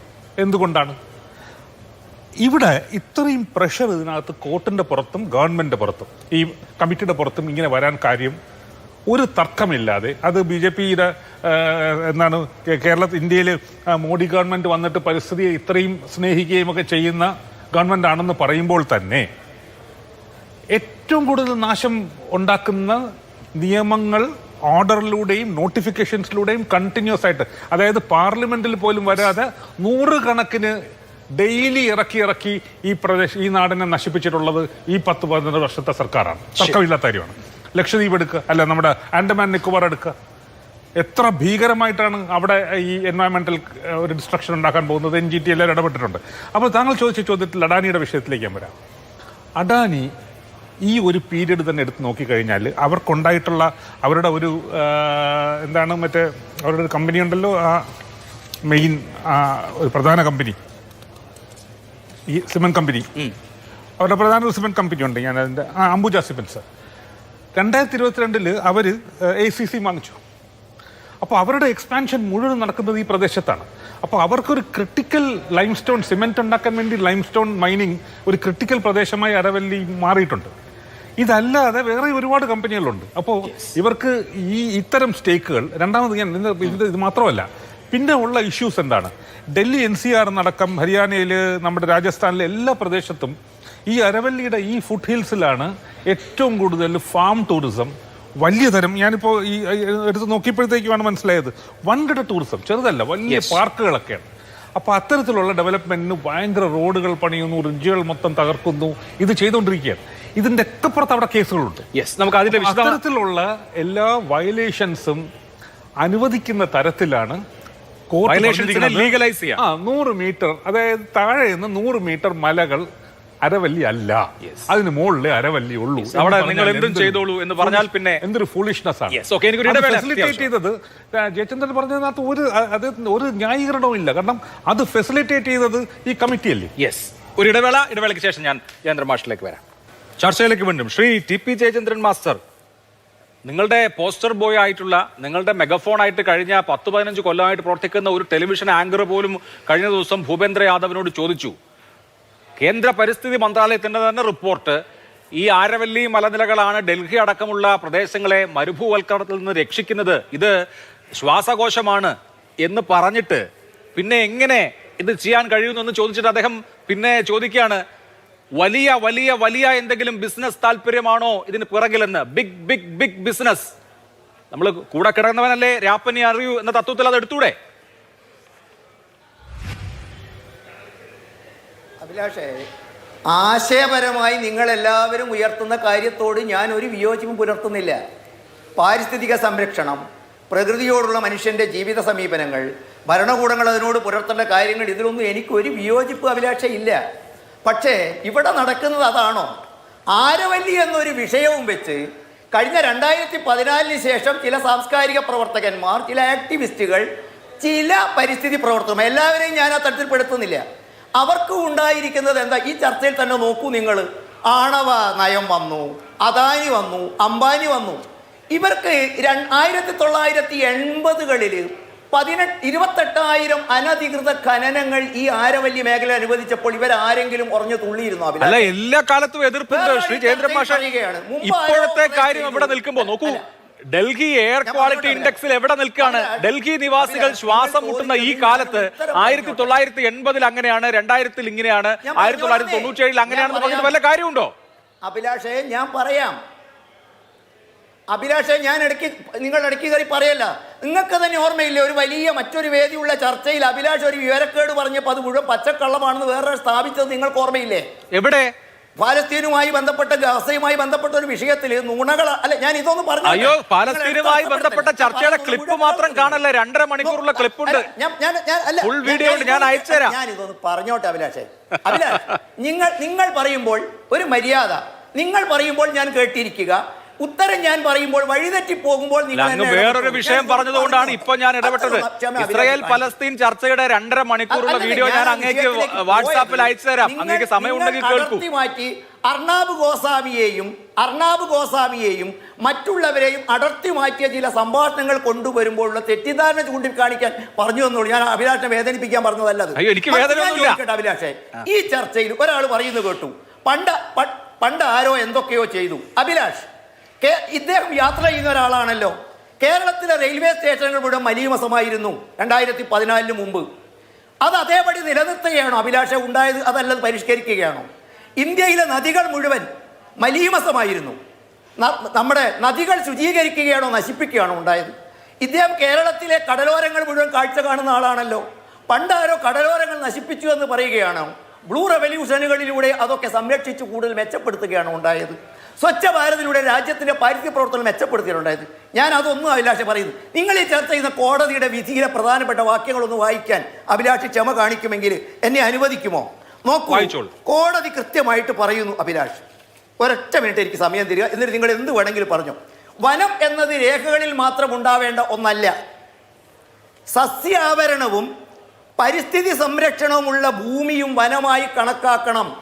വന നിയമങ്ങൾ അവിടെ കൂടി നടപ്പിലാക്കണം. ഈ വിധിയിൽ സുപ്രീം കോടതി പറയുന്നതാണ് അഭിലാഷേ. പല നോൺ ഫോറസ്റ്റ് ഏരിയകളും വനസംരക്ഷണ നിയമത്തിൽ ഉൾപ്പെടുത്തണം. പരിസ്ഥിതി നിയമങ്ങളെ മറികടക്കാൻ സർക്കാരുകൾക്ക് അവകാശമുണ്ടാവില്ല. ഈ വാക്കുകളോട് ഈ പറഞ്ഞ ആർക്കെങ്കിലും വിയോജിപ്പുണ്ടോ? പക്ഷെ ഒരു കാര്യം ശരിയാണ് അഭിലാഷേ, നർമ്മദാ നദിയിലെ കുടിവെള്ള പദ്ധതി വന്നപ്പോഴും ആക്ടിവിസ്റ്റുകൾ സമരത്തിനിറങ്ങിയിരുന്നു, അവാർഡ് കിട്ടിയവർ. കാരണം വിദേശ അവാർഡ് സ്വീകരിക്കുന്നവർക്ക് അത്തരം ചില ലക്ഷ്യങ്ങളുണ്ട്. കൂടംകുളം ആണവ നിലയം വന്നപ്പോഴും നമ്മുടെ രാജ്യത്ത് പ്രതിഷേധം ഉയർന്നിരുന്നു, അതിനും പണം കിട്ടിയിരുന്നു. 2014 ശേഷം അത്തരം ചില ഏജൻസികളുടെ വ്യാജ NGOകളുടെ ലൈസൻസുകൾ റദ്ദാക്കുമ്പോൾ അവർ നരേന്ദ്രമോദിക്കെതിരെ ഉറഞ്ഞു തുള്ളുന്നതിന് ഞാൻ നിസ്സഹായനാണ് അഭിലാഷേ. മാത്രമല്ല, ഞാൻ നിങ്ങളോട് ഒരു കാര്യം പറയട്ടെ. ഈ കാര്യത്തിൽ എവിടെയാണ് അഭിലാഷ നമുക്ക് വിയോജിക്കാൻ? ഒറ്റ ചോദ്യം അഭിലാഷ പറഞ്ഞാൽ നിർത്താം. ഇവരാരെങ്കിലും കേരളത്തിലെ മുട്ടിൽ മരമുറി വന്നപ്പോൾ ഇവരാരെങ്കിലും, ഈ പരിസ്ഥിതി പ്രവർത്തക സ്നേഹികൾ ആരെങ്കിലും ഒച്ച വെച്ചിരുന്നോ? ആറന്മുള വിമാനത്താവളത്തിലെ പാരിസ്ഥിതിക ആഘാത പ്രവർത്തനത്തിന് ഒരു കുത്തക വന്നപ്പോൾ ഇവരുടെ എല്ലാവരുടെയും വായിൽ അപ്പം തിരികെയായിരുന്നോ, പഴം തിരികെയായിരുന്നോ അഭിലാഷേ? സ്വന്തം നാട്ടിൽ ജീവിക്കുമ്പോഴും ഇവിടുത്തെ കാര്യങ്ങൾ അറിയാത്ത ആളാണോ എന്ന് എനിക്കറിയില്ല. ഈ ആറന്മുള വിമാനത്താവളത്തിനെതിരെയുള്ള സമരത്തിന് ഒരു സെക്കൻഡ് പക്ഷേ ആറന്മുള വിമാനത്താവളത്തിനെതിരെയുള്ള സമരത്തിന് താങ്കളൊന്ന് കുമ്മനം രാജശേഖരനെ വിളിച്ചു ചോദിച്ചാൽ മതി. കേരളത്തിലെ പരിസ്ഥിതി പ്രവർത്തകരും മറ്റെല്ലാ രാഷ്ട്രീയ കക്ഷികളുടെ പ്രധാനപ്പെട്ട പ്രവർത്തകരുമാണ് ചേർന്ന സമരമായിരുന്നു. പിന്നെ ഈ ഭാരതീയ ജനതാ പാർട്ടിയുടെ പാരിസ്ഥിതിക പ്രവർത്തനങ്ങളും അയ്യോ, അത് കുമ്മനം രാജശേഖരൻ തന്നെ നടത്തിയതല്ല ഞാൻ പറഞ്ഞത്. അദ്ദേഹത്തെ വിളിച്ച് ചോദിച്ചാൽ അറിയാം ആരൊക്കെ അതിൽ പങ്കെടുത്തിട്ടുണ്ടെന്നുള്ളതാണ്. പിന്നെ ഒരൊറ്റ കാര്യം, ഈ മുട്ടിൽ മരമുറിക്കിലേക്ക് നയിച്ച സർക്കാരിന്റെ ഉത്തരവുണ്ടല്ലോ, മരടിൽ ഇവരാരെങ്കിലും ഉണ്ടായിരുന്നോ അഭിലാഷ്? ആ ഉത്തരവ് എത്ര ദിവസം കൊണ്ട് സർക്കാരിന് പിൻവലിക്കേണ്ടി വന്നു? അതിവിടെ പ്രതികരണവും പ്രതിഷേധവും ഉണ്ടായതുകൊണ്ടാണ്. എത്ര ദിവസം കൊണ്ട് സർക്കാരിന് ആ ഉത്തരവ് പിൻവലിക്കേണ്ടി വന്നു? ഈ സമീപകാലത്ത് നടന്ന സംഭവമാണല്ലോ. അപ്പോ ഇവിടെ ഉള്ള എല്ലാ വിഷയത്തിലും വളരെ കൃത്യമായ പ്രതികരണവും പ്രതിഷേധവും ഉണ്ടാവുന്നുണ്ട്. ഞാൻ അങ്ങ് പറഞ്ഞ ചില കോൺട്രാഡിക്ഷൻസ് ചൂണ്ടിക്കാണിച്ചതാണ്. ഞാൻ അങ്ങ് പറഞ്ഞതിലെ കോൺട്രാഡിക്ഷൻസ് ചൂണ്ടിക്കാണിച്ചതാണ്. അഭിലാഷ് ദയവ് ചെയ്ത് പ്രകോപിതനാവല്ല. ഇത് പ്രകോപനമല്ലെന്ന് വസ്തുതയല്ലേ? ഞാൻ കുറച്ച് കാര്യങ്ങൾ നിരത്തിക്കോട്ടെ. ഉത്തരവൊക്കെ ഒന്ന് പറയാമല്ലോ അഭിലാഷ്. അപ്പോഴേ ഇവർ കൂടെ ഒന്ന് പറഞ്ഞോട്ടെ. ഇത് അഭിലാഷ്, പശ്ചിമഘട്ടത്തിലകളിലെ ഗാഡ്ഗിൽ കമ്മിറ്റിക്കെതിരായി പ്രക്ഷോഭം നടന്നപ്പോൾ ഇവർ എത്ര പേർ മുമ്പിലുണ്ടായിരുന്നു? എൻ്റെ താമരശ്ശേരിയിൽ ഇടതും വലതും ഒരുമിച്ച് വന്ന് ഫോറസ്റ്റ് രേഖകൾ അന്യായമായി കൈവശപ്പെടുത്തിയ രേഖ സൂക്ഷിച്ച താമരശ്ശേരി ഫോറസ്റ്റ് ഓഫീസ് കത്തിച്ചപ്പോൾ ഇവരാരെങ്കിലും ഒരക്ഷരം ഉരിയാടിയിരുന്നു അഭിലാഷേ? നെൽവയൽ തീർത്തട നിയമം കേരളത്തിന് പരിസ്ഥിതിക്കാകാതെ നടപ്പിലാക്കിയപ്പോൾ ഇവരാരെങ്കിലും ശബ്ദിച്ചിരുന്നു അഭിലാഷേ? സൈലന്റ് വാലിയിലേക്ക് ആ പ്രോജക്ടിനെതിരായിട്ടുള്ള കോടതി ഇടപെടുത്തുമ്പോൾ ഇവരാരെങ്കിലും മിണ്ടിയിരുന്നു അഭിലാഷേ? മരട് ഫ്ലാറ്റിൽ അപ്പൊ അഭിലാഷ് ഇത് ഇത്രയേ ഉള്ളൂ. നമുക്ക് വിഷമിപ്പിക്കാൻ വേണ്ടി പറയുന്നതല്ല, തെറ്റിദ്ധരിപ്പിച്ചുകൊണ്ട് മാറ്റണോ എന്ന് ഞാൻ ചോദിച്ചിട്ടില്ല. ഒരാശയത്തോടും ഒരു പാരിസ്ഥിതിക പ്രതിസന്ധി ഉണ്ടാക്കുന്ന ഒരു ഞാനോ ഭാരതീയ ജനതാ പാർട്ടിയോ പിന്തുണയ്ക്കില്ല. അത്തരം ഒരു പ്രവർത്തനവും ഇവിടെ നടക്കുന്നില്ല. ഇവിടെ അങ്ങ് കഴിഞ്ഞ ആഴ്ച മാത്രം പത്രം വായിക്കാൻ തുടങ്ങിയ ഒരാളെ പോലെ സംസാരിക്കല്ലേ? സൈലന്റ് വാലി സമരം, സൈലന്റ് വാലി പ്രക്ഷോഭം എന്തായിരുന്നു എന്ന് അങ്ങേക്ക് അറിയാത്തതാണോ? ഈ പറഞ്ഞ ഈ ഗാഡ്ഗിൽ കസ്തൂരി രംഗൻ റിപ്പോർട്ടിന്റെ സമയത്ത് ഉണ്ടായ കാര്യങ്ങൾ അങ്ങേക്ക് അറിയാത്തതാണോ? ഇതൊക്കെ എല്ലാവർക്കും അറിയാവുന്ന കാര്യങ്ങളല്ലേ? ചിലരുണ്ടായിരുന്നു. അല്ലല്ല അഭിലാഷേ, ചിലയിടത്ത് ചിലരുണ്ടായിരുന്നു, ചിലയിടത്ത് ചിലരല്ല. പക്ഷേ അത് ചില നോക്കിയുമായിരുന്നു ഞാൻ പറഞ്ഞിട്ടുള്ളൂ. ശരി ശരി, ഓക്കെ. സി ആർ നീലകണ്ഠൻ അതിനൊരു മറുപടി. താങ്കൾ ഈ പറഞ്ഞ എല്ലാ വിഷയങ്ങളിലും തന്നെ ഉണ്ടായിരുന്ന ആളാണ്. നമ്മൾ ഒരുമിച്ചുണ്ടായിരുന്നു ചിലയിടത്ത്. ശരി ശരി, അങ്ങ് പറയൂ സി ആർ. അല്ലല്ല അത് വേണ്ട, ഞാൻ അങ്ങോട്ട് പറയാം. ഇനി ഒരു മിനിറ്റ് അങ്ങനെ പറഞ്ഞോണ്ടാ, അത് പറഞ്ഞുകൊണ്ട് എനിക്ക് പറഞ്ഞേ പറ്റൂ. ആക്ടിവിസ്റ്റ് തന്നെ എഴുതി കാണിക്കണേ. ആറന്മുള വിമാനത്താവളത്തിൽ കുമ്മനം രാജശേഖരൻ പോകുന്നതിന് മുമ്പ് സമരത്തിന് പോയ ആളാണ് ഞാൻ. അത് അദ്ദേഹത്തിനോട് ചോദിച്ചാൽ അറിയാം. അദ്ദേഹം എൻ്റെ നിന്നാണ് അതിന്റെ ഡോക്യുമെന്റ് വാങ്ങിച്ചത്. 2, മുട്ടിൽ മരമുറി കേസിൽ നമ്മൾ എത്ര പ്രാവശ്യം ഈ മാതൃഭൂമി പാനലിൽ ചർച്ച ചെയ്തിട്ടുണ്ട്, സമരത്തിൽ പോയിട്ടുണ്ട്. ഗാഡ്ഗിൽ റിപ്പോർട്ട് നിങ്ങൾ വലിയായിട്ട് പറഞ്ഞു. നിങ്ങൾ അധികാരത്തിൽ വന്നിട്ട് ഗാഡ്ഗിൽ റിപ്പോർട്ട് എവിടെ സാർ? അത് നിങ്ങൾ മുഴുവൻ തള്ളിക്കളഞ്ഞു. നിങ്ങൾക്ക് കേന്ദ്രത്തിൽ അധികാരത്തിൽ വന്നിട്ട് ഗാഡ്ഗിൽ റിപ്പോർട്ടിന്റെ ഒരു പേജ് മറിച്ച് നോക്കാൻ നിങ്ങൾക്ക് പറ്റിയോ? നിങ്ങൾ ഈ വെറുതെ വർത്താനം പറയുള്ളൂ. ഇനി കേന്ദ്ര സർക്കാർ, ഞാൻ അതുകൊണ്ട് പറയാൻ കാര്യം, കേരളത്തിൽ സൈലന്റ് വാലി അങ്ങേക്ക് വരാം. സൈലന്റ് വാലിയിൽ ആരാ പോയെന്ന്, പാത്രക്കടവിൽ ആരാ പോയെന്ന്, കേരളത്തിൽ എക്സ്പ്രസ് ഹൈവേ വന്നപ്പോ കരിമണൽ ഖനനം, കടൽ മണൽ ഖനനം എവിടെയാണ് ഇല്ലാത്തത്? കേരളത്തിലെ ആക്ടിവിസ്റ്റുകൾ എല്ലാ സ്ഥലത്തും ഉണ്ടായിട്ടുണ്ട്. ഇനി അങ്ങേര് നർമ്മദയെ പറ്റി പറഞ്ഞത് ശുദ്ധ നുണയാണ്. നർമ്മദയുടെ ഒരു സ്ഥലത്തും വെള്ളം കിട്ടിയിട്ടില്ല, കനാലില്ല. പിന്നെ ഇവിടെ വെള്ളം ഡാമേ കിട്ടിയിട്ടില്ല, കനാലില്ല. ഞാൻ അതിനൊക്കെ എനിക്ക് കണക്കുണ്ട്, ഞാൻ മറുപടി ഇപ്പൊ പറയുന്നില്ല. കനാലില്ല, ഡാമുണ്ട്. അതാണ് നർമ്മദയുടെ സ്ഥിതി. അവിടെ വെള്ളം പൊങ്ങും, ഡാം കെട്ടിയ വെള്ളം പൊങ്ങും. അവസാനം പ്രധാനമന്ത്രിയുടെ പിറന്നാളിന് വെള്ളം പൊക്കിയപ്പോൾ വെള്ളം തുറന്നു വിടേണ്ടി വന്നു നർമ്മദയിൽ. അത് അങ്ങേക്ക് ഓർമ്മയുണ്ടോന്ന് എനിക്കറിയില്ല, എനിക്ക് നല്ല ഓർമ്മയുണ്ട്. ജനങ്ങളുടെ വീട് വെള്ളത്തിൽ മുങ്ങി, അത്രേ ഉള്ളൂ. പ്രശ്നം അതല്ല. പ്രശ്നം കേരളത്തിൽ BJPയുടെ കുറച്ച് ആക്ടിവിസ്റ്റുകൾ ഉണ്ട്, ഇല്ല എന്ന് ഞാൻ പറയുന്നില്ല. അവർ മാത്രമാണ് കേരളത്തിൽ പരിസ്ഥിതി പ്രവർത്തനം നടത്തിയിട്ടുള്ളത്. ഇവിടെ എല്ലാ ഗവൺമെന്റിന്റെ കാലത്തും, അച്യുതാനന്ദ ഗവൺമെന്റിന്റെ കാലത്ത് അടക്കം, AK ആന്റണി, ഉമ്മൻചാണ്ടി, പിണറായി വിജയൻ, എല്ലാ ഗവൺമെന്റിന്റെ കാലത്തും ഇത്തരം സമരങ്ങളിൽ വന്നിട്ടുള്ള ഒരാളാണ് ഞാൻ. പ്രമോദ്, ശ്രീധർ, നിങ്ങൾ ചോദിച്ചു നോക്ക്. ഈ ഇരിക്കുന്ന 3 ആളെ കുറിച്ച് നിങ്ങൾക്ക് പറയാൻ പറ്റില്ല, വേറെ ആരെങ്കിലും കുറിച്ച് പറഞ്ഞു. കാരണം എന്താ വെച്ചാൽ നമ്മളെ സംബന്ധിച്ചിടത്തോളം ഇത് പരിസ്ഥിതിക സംരക്ഷണം ഒരു രാഷ്ട്രീയ പാർട്ടിയുടെ അജണ്ടയല്ല. ഇപ്പൊ PT തോമസിനെ പോലെ ഒരാൾ കേരളത്തിൽ ഗാഡ്ഗിലിനെ പറ്റി പറഞ്ഞ അദ്ദേഹത്തിന് ഓർമ്മയുണ്ടോന്ന് എനിക്കറിയില്ല, എനിക്ക് നല്ല ഓർമ്മയുണ്ട്. അദ്ദേഹം ഇപ്പൊ നമ്മുടെ കൂടി ഇല്ല, അത്രേ ഉള്ളൂ. അതുകൊണ്ടാണ് ഞാൻ പറഞ്ഞു. അതുകൊണ്ട് എനിക്കിതിൽ പറയാനുള്ള ഒരു കാര്യം, ഇതൊന്നും അല്ല ഇതിൽ ചർച്ച ചെയ്യേണ്ടത്. നമ്മൾ വിഷയം മാറ്റേണ്ട കാര്യമില്ല. ആരവല്ലിയുടെ ഒരു കോടതി വിധിയുണ്ട്. ഇതിനു മുമ്പ് MC മേത്തയുടെ, ഞാനത് ആദ്യം തുടക്കത്തിൽ പറഞ്ഞു. ആരവല്ലി കേസിൽ ഗോവ ഫൗണ്ടേഷൻ അങ്ങ് കേട്ടിട്ടുണ്ടോന്ന് എനിക്കറിയില്ല. ഗോവ ഫൗണ്ടേഷന്റെ എത്ര കേസുകളുണ്ട് ഖനനവുമായി ബന്ധപ്പെട്ട്? കേരളത്തിൽ എത്ര കേസുണ്ട് ഖനനവുമായി ബന്ധപ്പെട്ട്? എത്ര ഖനന സ്ഥലത്ത് നമ്മളൊക്കെ പോയി അടിപിടി ഉണ്ടാക്കിയിട്ടുണ്ട്, തല്ലുകൊണ്ടിട്ടുണ്ട്, കല്ലേറ് കൊണ്ടിട്ടുണ്ട്. ഇതൊന്നും അറിയാതെ അങ്ങ് വന്നിട്ട് ഞങ്ങളവിടെ ഉണ്ടായി, നിങ്ങളെവിടെ ഉണ്ടായെന്ന് ചോദ്യം എനിക്കില്ല, ഞാൻ ചോദിക്കാറില്ല. നിങ്ങൾക്ക് ഇഷ്ടമുണ്ടെങ്കിൽ വരാം, നിങ്ങൾക്ക് ഇഷ്ടമില്ലെങ്കിൽ വരില്ല. പക്ഷെ ഞങ്ങളെവിടെ ഉണ്ടായെന്ന് പറയേണ്ട ജോലി എനിക്കുണ്ട്. ഏറ്റവും പ്രധാനം ആരോവല്ലി തന്നെയാണ്. ഇപ്പൊ ആരോവല്ലി തന്നെയാണ്. കാരണം അതാണ് നമ്മുടെ ചർച്ച. ആരോവല്ലിയുടെ ചർച്ചയിൽ ഒരു സംശയവും വേണ്ട, അതിൽ കൊള്ളയ്ക്കാണ്. കാരണം ഈ 100 മീറ്റർ എന്നത് രാജസ്ഥാനിൽ 300 മീറ്റർ ആയിരുന്നു. രാജസ്ഥാനിൽ അത് കുറയ്ക്കുന്നേ. ആരോവല്ലിയുടെ ആ ഏരിയ എടുത്തിട്ട് അദ്ദേഹം തന്നെ പറഞ്ഞല്ലോ, വനത്തിന് പ്രൊട്ടക്ഷൻ ഏരിയ ഉണ്ട്. വനത്തിന്റെ പ്രൊട്ടക്ഷൻ ഏരിയ നമ്മൾ കൊടുക്കാറുണ്ട്. എന്തിനാ? അവിടെ വനമല്ല, വനത്തിന് പ്രൊട്ടക്ഷൻ ഏരിയ വേണം, അതടക്കമുണ്ട്. കാരണം വനം നമ്മൾ ജെണ്ട കെട്ടിയാൽ അവിടെ വനം അവസാനിക്കില്ല. വനത്തിന് മൃഗങ്ങൾ പുറത്തേക്ക് വരും. ഇപ്പൊ എന്താ വന്യമൃഗങ്ങൾ പുറത്തേക്ക് വരണേ? വന്യമൃഗങ്ങൾക്ക് അറിയില്ല ഇത് ജെണ്ടയാണ്. അവരവരുടെ ഭക്ഷണം തേടി മറ്റു കാര്യങ്ങൾ തേടി പുറത്തേക്ക് വരും, അവിടെ ഭക്ഷണം കിട്ടാതെ വരുമ്പോൾ. പിന്നെ ഇന്ത്യയിലെ പുഴകളൊക്കെ ഗംഭീരമായി എന്നൊക്കെ പറഞ്ഞാൽ ഞാൻ കേട്ടിരിക്കുക. ഞാൻ ഈ അടുത്തിടയ്ക്ക് വാരണാസി പോയി. വാരണാസിയിൽ ഒരു കഷ്ണം ഗംഗ ഒഴിച്ചാൽ ബാക്കി ഗംഗയൊക്കെ അതുപോലെ തന്നെ കിടക്കുക, ഒരു സംശയവും വേണ്ട. ഒരു ടൂറിസ്റ്റ് സെന്റർ, ഏത് നദിയാ? യമുന. അങ്ങയുടെ മോഡി ഇരിക്കുന്ന സ്ഥലമാണല്ലോ അല്ലേ? യമുന ഒന്ന് പോയി നോക്കൂ, ഇപ്പൊ പോയി നോക്കൂ. ഡൽഹി ഒന്ന് പോയി നോക്കൂ, മോഡി ഇരിക്കുന്ന സ്ഥലത്ത്. അവിടെ മനുഷ്യർക്ക് ജീവിക്കാൻ വയ്യ, അതിനൊന്നും ചെയ്യില്ല. അന്ന് കെജ്രിവാൾ ആയിരുന്നു കുഴപ്പമെന്നാണ് പറഞ്ഞത്. ഇപ്പൊ കെജ്രിവാൾ പോയിട്ട് കുറക്കാല്ലേ, എന്നിട്ട് ഒരു പ്രശ്നമില്ല. അവിടെ ഇപ്പോഴും ഡൽഹി ഇപ്പൊ ഫ്ലൈറ്റ് പറക്കാൻ വയ്യ, തീവണ്ടി പോകാൻ വയ്യ, കണ്ണ് കാണാൻ വയ്യ. ഡൽഹി 11 കൊല്ലമായാലും മോഡി ഭരിക്കണു ഡൽഹിയിലെ, ബാക്കി ആരില്ലെങ്കിലും. ഈ 11 കൊല്ലം കൊണ്ട് ഡൽഹിയിലെ പൊല്യൂഷൻ കൂടിയോ കുറഞ്ഞോ എന്ന് അങ്ങ് റെക്കോർഡ് പരിശോധിക്കുക. ഞാൻ ഉറപ്പായി പറയുന്നു 50 ഇരട്ടിയെങ്കിലും ആയിട്ടുണ്ട്. ശരി, ശ്രീ അഡ്വക്കേറ്റ് പ്രമോദ് പുഴങ്കര, ഡൽഹിയിലെ എയർ ക്വാളിറ്റി ഇൻഡെക്സിനെ കുറിച്ചുള്ള വലിയ ചർച്ചകൾ നടക്കുന്നതിനിടയിലാണ് ഡൽഹി കൂടി ഭാഗവാക്കായ ഈ ആരവല്ലി റേഞ്ചിനെ കുറിച്ചുള്ള വലിയ ചർച്ച നടക്കുന്നത്.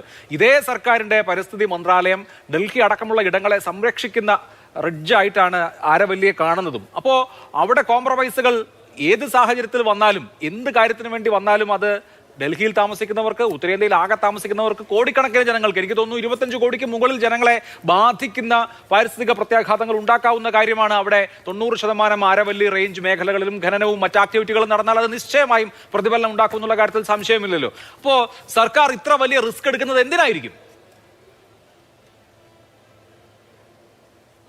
സർക്കാർ ഈ ഒരു തീരുമാനമെടുക്കുന്നത്, ഞാൻ നേരത്തെ പറഞ്ഞ പോലെ, ഇത് ഒരു ഒറ്റയ്ക്കുള്ള തീരുമാനമല്ല, ഒരു ഐസൊലേറ്ററി ഡിസിഷനായിട്ട് നമ്മളിതിനെ കാണേണ്ടതില്ല.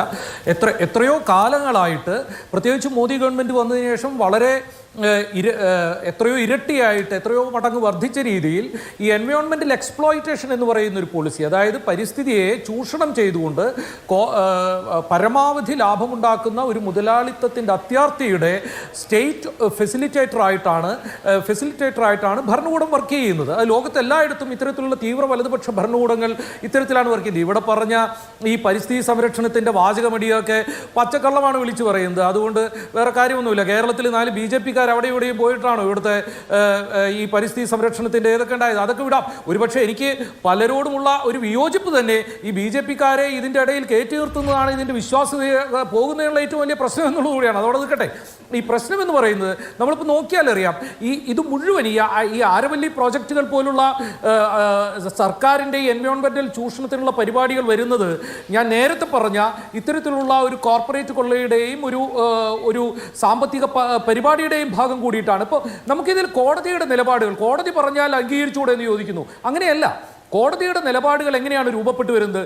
ഇപ്പോൾ 1972 സ്റ്റോക്ക്ഹോം കൺവെൻഷനൊക്കെ മുതൽ ഇങ്ങോട്ടാണ് പരിസ്ഥിതി സംരക്ഷിക്കേണ്ടതുണ്ടെന്നും ഇത്തരത്തിലുള്ള ഒരു ക്യാപിറ്റലിസ്റ്റ് ഡെവലപ്മെൻറ്റിൻ്റെ ഭാഗമായിട്ട് മുന്നോട്ട് പോയാൽ ഈ ഭൂമി തന്നെ ജീവയോഗ്യമല്ലാത്ത, വാസയോഗ്യമല്ലാത്ത ഒരു മരുപ്പറമ്പായി മാറുമെന്നുള്ള ഒരു തിരിച്ചറിവിൽ നിന്നാണ് ആ 1970-കൾ തൊട്ട് ഇങ്ങോട്ട് വാട്ടർ ആക്ട് മുതലും അതുപോലെ 80-ലെ ഫോറസ്റ്റ് കൺസർവേഷൻ ആക്റ്റും ഒക്കെ ആയിട്ട് ഇന്ത്യയിൽ തന്നെ ഡെവലപ്പ് ചെയ്തു വരുന്നത്. അത്തരത്തിലുള്ള ഒരു രാഷ്ട്രീയ തീരുമാനത്തിൻ്റെ ഒപ്പം തന്നെയാണ് എൻവയോൺമെൻറ്റൽ ജൂറിസ്പ്രുഡൻസ് ഇന്ത്യയിൽ ഡെവലപ്പ് ചെയ്തത്. അതിൽ എത്ലാം മുനിസിപ്പാലിറ്റി കേസൊക്കെ മുതൽ ഇങ്ങോട്ട്, ഇപ്പോൾ നേരത്തെ ഇവിടെ സൂചിപ്പിച്ച വെല്ലൂർ വെൽഫെയർ സൊസൈറ്റിയുടെ കേസ്, MC മേത്ത കേസ്, ഇതിലൊക്കെയാണ് പൊളിറ്റർ പേസ് എന്നുള്ള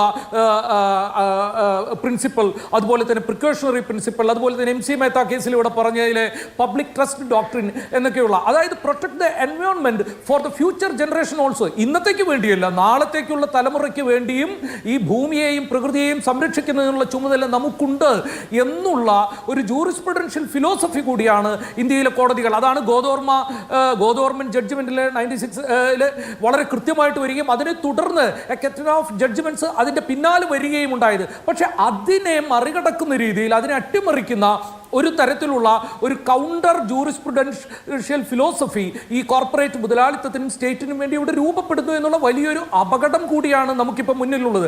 ഇപ്പോൾ ഈ നേരത്തെ പറഞ്ഞ ഈ കേസുകളിലൊക്കെ സുപ്രീം കോടതിയൊക്കെ പറഞ്ഞ പോലെ, ഇപ്പോൾ ആരവല്ലി കേസിലൊക്കെ നമുക്ക് യാതൊരു തരത്തിലുള്ള ശാസ്ത്രീയമായ പഠനവും ഇതിൻ്റെ പിന്നിലില്ല. ഈ 100 മീറ്റർ ആക്കുന്നതിൻ്റെ പിന്നിലൊന്നും ഒരു ശാസ്ത്രീയ പഠനവുമില്ല. ഇത് കോടതി മുന്നേ കൂട്ടി കണ്ടിട്ട് ആ വെല്ലൂർ കേസിലൊക്കെ പറഞ്ഞിട്ടുണ്ട്, absence of scientific certainty should not be used as a justification for inaction എന്നുള്ളത്. ശാസ്ത്രീയമായ എന്തെങ്കിലും പഠനം ലഭ്യമല്ല എന്നുള്ളതിൻ്റെ പേരിൽ അത് നടപടികൾ എടുക്കുന്നതിനോ പാരിസ്ഥിതിക ചൂഷണം തടയുന്നതിനുള്ള നടപടികൾ എടുക്കാതിരിക്കുന്നതിനുള്ള ഒരു ന്യായമായി കാണരുത് എന്നുള്ളതാണ്.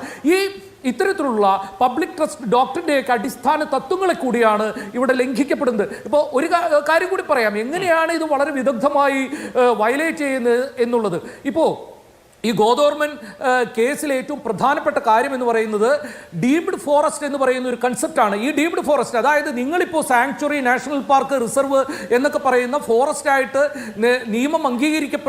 നിയമത്താൽ അംഗീകരിക്കപ്പെട്ട സ്ഥലങ്ങൾ മാത്രമല്ല, വനം എന്ന് നിർവചിക്കാവുന്ന വനത്തിൻ്റെ ആരോഗ്യകരമായ സ്വഭാവവിശേഷങ്ങളുള്ള ഏത് ഭൂപ്രദേശത്തെയും നിങ്ങൾ വനമായി കണക്കാക്കണം എന്നുള്ളൊരു പ്രിൻസിപ്പിളാണ് അത് മുന്നോട്ട് വയ്ക്കുന്നത്. പക്ഷേ ഈ അമെൻമെന്റിലൂടെ 2023 അമെൻമെന്റിലൂടെ ഇവരെന്താ ചെയ്ത് ആ കൺസെപ്റ്റ് മാറ്റി. ഇപ്പോൾ ഇന്ത്യയിലെ ദുർബലമായ വനപ്രദേശങ്ങളുടെ നിന്ന് തന്നെ 28% വരുന്ന വനപ്രദേശത്തെ ഈ അമെൻമെന്റിൽ ഒറ്റയടിക്ക് അത് വനമല്ലാതാക്കി മാറ്റുകയാണ് ചെയ്തത്. അത്തരത്തിൽ വളരെ കൃത്യമായിട്ട് ഇതെന്തിനാ ചെയ്യുന്നത്? ഖനന മാഫിയകൾക്ക്, ഖനന കുത്തകകൾക്ക്, കോർപ്പറേറ്റുകൾക്ക്, ജിൻഡാലിനെയും ടാറ്റയെയും ഒക്കെ പോലുള്ള, അംബാനിയെയും അദാനിയെയും പോലുള്ളവർക്ക് ഇതൊക്കെ തീരെഴുതി കൊടുക്കുന്നതിനാണ്. ഇത് സാധാരണ മനുഷ്യർക്ക് വേണ്ടിയിട്ടുള്ള ഒരു പരിപാടിയല്ല നടക്കുന്നത്. ഹരിയാനയിലും രാജസ്ഥാനിലെയും ഡൽഹിയിലെയും ഗുജറാത്തിലെയും ഒക്കെ ആരവല്ലി മലനിരകൾക്ക് താഴെ താമസിക്കുന്ന, അതിൻ്റെ ഓരത്ത് താമസിക്കുന്ന മനുഷ്യർക്ക് വേണ്ടിയോ മറ്റാർക്ക് വേണ്ടിയോ അല്ല നടക്കുന്നത്. ഇവിടെ പറഞ്ഞു അദാനിയെ കൊണ്ടുവന്ന് അംബാനിയെ കൊണ്ടുവന്നൊക്കെ. അദാനിയും അംബാനിയെയും ഒക്കെയാണ് കൊണ്ടുവരുന്നത്. കാരണം ആരാണ് ഇതിന്റെ ഗുണഭോക്താക്കൾ? Beneficiaries of this type of legislation are the corporates ആണ്. ഈ എൻവയോൺമെന്റൽ ചൂഷണത്തിനെ, പാരിസ്ഥിതിക ചൂഷണത്തിന്റെ ഗുണഭോക്താവ് എന്ന് പറയുന്നത് സാധാരണ മനുഷ്യരല്ല. അതിന്റെ ഗുണഭോക്താവ് ആരാ? ഇത്തരത്തിലുള്ള കോർപ്പറേറ്റുകൾക്കാണ്. അവർക്ക് വേണ്ടിയാണ് മോദി ഭരിക്കുന്നത്. ഇത്തരത്തിലുള്ള നിയമങ്ങളുടെയും ഇത്തരത്തിലുള്ള ഇളവുകളുടെയും ഫലമായിട്ടാണ് 2014 മോദി അധികാരത്തിൽ വരുമ്പോൾ ഏതാണ്ട് 44,000 കോടി ആസ്തി ഉണ്ടായിരുന്ന അദാനി 10 കൊല്ലം മോദി ഭരിക്കുമ്പോൾ 8.25-9 ലക്ഷം കോടി ആസ്തിയുള്ള ലോകത്തെ തന്നെ ഏറ്റവും വലിയ കോടീശ്വരന്മാരിൽ ഒരാളായിട്ട് മാറുന്നത്. കോർപ്പറേറ്റുകളുടെ ഫെസിലിറ്റേറ്ററാണ്, സായുധ സേനയാണ് മോദിയുടെ നേതൃത്വത്തിലുള്ള ഭരണകൂടം. അതിന്റെ ഭാഗം കൂടിയായിട്ടാണ് ഇത്തരത്തിലുള്ള പാരിസ്ഥിതിക ചൂഷണ നയങ്ങൾ അവർ നടപ്പിലാക്കുന്നത്. ശരി, ഒരു ഇടവേള വേണം. ഇടവേളയ്ക്ക് ശേഷം മടങ്ങി ചർച്ചയിലേക്ക് വീണ്ടും. ശ്രീധർ, 2016 ഒരു ISRO റിപ്പോർട്ട് പറയുന്നത് ആരവല്ലി മേഖലയിലെ വനമേഖല നാശോന്മുഖമാണ്, 50% നശിച്ചു കഴിഞ്ഞു, അല്ലെങ്കിൽ അത് ക്ഷയിച്ചു കഴിഞ്ഞു എന്നുള്ളതാണ്. ഭൂഗർഭ ജലനിരപ്പ് താഴുന്നതിൻ്റെ വിഷയം നമ്മൾ നേരത്തെ സംസാരിച്ചിട്ടുണ്ട്. അതേസമയം തന്നെ ഇവിടെ സൂചിപ്പിക്കപ്പെട്ട ഗോദാവർമൻ തിരുമുൽപ്പാട് കേസിലെ മാനദണ്ഡങ്ങൾ പാലിക്കപ്പെട്ടിട്ടുമില്ല, അല്ലെങ്കിൽ അത് ബൈപ്പാസ് ചെയ്യപ്പെട്ടു. ഇപ്പോൾ ഉള്ള ഒരു സാഹചര്യത്തിൽ സുപ്രീം കോടതിയുടെ അനുകൂല സമീപനമുണ്ട്. പക്ഷേ അടുപ്പിച്ച് 2 ദിവസം പരിസ്ഥിതി മന്ത്രി വാർത്താ സമ്മേളനം നടത്തുന്നത് നമ്മൾ കണ്ടിട്ടുണ്ട്, വിശദീകരിക്കുന്നത് കണ്ടിട്ടുണ്ട്. അതൊരു പക്ഷേ ശക്തമായൊരു രോഷം ഗ്രൗണ്ടിൽ ഉള്ളതുകൊണ്ടാകാം. അതുകൊണ്ട് ഈ പറഞ്ഞ ജനരോഷത്തെ അല്ലെങ്കിൽ ജനങ്ങളുടെ പ്രതിഷേധത്തെയൊക്കെ അവഗണിച്ചുകൊണ്ട്, അതിനെ ഒഴിവാക്കിക്കൊണ്ട് സർക്കാരിന് മുന്നോട്ട് പോകാൻ പറ്റുമോ? അത് താങ്കൾ ചോദിച്ച ചോദ്യത്തിന് ഞാനിപ്പോൾ ജയിച്ചെന്ന് പറഞ്ഞ ഒന്നിൻ്റെ കാര്യമായിട്ട് കണക്ട് ചെയ്ത് പറയാം. ഇപ്പോൾ ഒരു ഗവൺമെൻറ് ഭരിക്കുന്ന സമയത്ത് അവർ ചെയ്യുന്ന ഒരു പാരിസ്ഥിതിക പ്രശ്നം വരുമ്പോൾ അതിങ്ങനെ വളരെ ബ്ലൈൻഡായിട്ട് ഡിഫെൻഡ് ചെയ്യേണ്ട ആവശ്യമില്ല. പരിസ്ഥിതി പ്രശ്നമാണ്, സാമൂഹിക പ്രശ്നമാണ്. അതിങ്ങനെ ആര് ഭരിച്ചാൽ. അപ്പോൾ ഞങ്ങളെപ്പോലത്തെ പരിസ്ഥിതി പ്രവർത്തകർക്ക് ആ തരത്തിലെ ഒരു രാഷ്ട്രീയ പാർട്ടി ഭരിക്കുമ്പോൾ അവരുണ്ടാക്കുന്ന പാരിസ്ഥിതിക പ്രശ്നം അങ്ങനെ അല്ലാതൊന്നും ആവുന്നില്ല. അതുകൊണ്ട് കോൺഗ്രസിൻ്റെ കാലത്തും നമ്മൾ ബഹളം ഉണ്ടാക്കിയിട്ടുണ്ട്, ഇടതുപക്ഷത്തിൽ നമ്മൾ ബഹളം ഉണ്ടാക്കിയിട്ടുണ്ട്, BJP-ക്കാർ ചെയ്യുന്ന സർക്കാർ ഭരിക്കുമ്പോൾ നമ്മളത് ചെയ്യുന്നുള്ളതാണ്. പക്ഷേ നമുക്കിതിനകത്ത് ഇൻറ്റൻറ്റ് കാണണം എന്നുള്ളതാണ്. ഇപ്പോൾ താങ്കൾ ചോദിച്ച ചോദ്യത്തിന് ഒരു വളരെ ക്ലിയർ മറുപടി പറയണമെന്നുണ്ടെങ്കിൽ, ഒരു കോർട്ട് അവരുടെ റിവ്യൂ പെറ്റീഷനകത്ത് ഇങ്ങനെ ഒരു ഓർഡർ ഇഷ്യൂ ചെയ്തു, ഒരു മാനദണ്ഡം ഉണ്ടാക്കി. ഇതാരാണ് ചലഞ്ച് ചെയ്യേണ്ടത്? ഒരു ഗവൺമെൻറ്റിന് ഇപ്പോൾ ജയചന്ദ്രൻ പറയുന്നത് പോലെ എല്ലാ രീതിയിലും പരിസ്ഥിതിക്ക് വേണ്ടി നിലകൊള്ളുന്ന സർക്കാരാണെങ്കിൽ അവർ ഇത്രയും ജനരോക്ഷമുണ്ടാവുന്ന ജനങ്ങൾക്കെതിരായിട്ടുള്ള, പരിസ്ഥിതിക്കെതിരായിട്ടുള്ള, കാടിനെതിരായിട്ടുള്ള ഈ പദ്ധതി, ഡൽഹിയുടെ ജനങ്ങൾക്ക് മുഴുവൻ എതിരായിട്ടുള്ള ഈ പദ്ധതി ഇങ്ങനെ വന്നിട്ടുള്ള ഓർഡറിനെ കോർട്ടിൽ ചലഞ്ച് ചെയ്യണ്ടേ? അല്ലെങ്കിൽ അങ്ങനെ ഒരു ലീഗൽ ഇൻ്റർവെൻഷൻ അവർ നോക്കുമ്പോൾ നമ്മൾ കാണണമല്ലോ.